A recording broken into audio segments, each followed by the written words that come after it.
With more than 3 million people from Ukraine pouring into neighboring countries, the crisis is inescapable. I think we're all just watching in horror. As a special envoy for the United Nations High Commissioner for Refugees, Angelina Jolie is deeply familiar with the impact of war. As a mother of 6, she relates.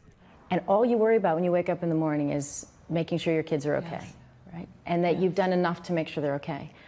And the look on the mother's face when she has crossed that border and she now has no idea, suddenly, what she is going to be able to give her child, how she's going to be able to protect her child, ever a roof, ever food, ever a future.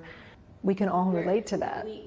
Jolie has been on more than 60 field missions, meeting refugees from the Congo to Afghanistan and most recently, Yemen. I was just in Yemen 10 days ago, and there are emergencies that have been going on 8 years. Syria yesterday was 11 years. And these protracted, forgotten emergencies where people just have less and less support, and we have to find ways to prevent conflict, to return people, to help develop their communities and cultures. Perhaps many Americans are connecting with the Ukrainian refugees because they see themselves in those faces.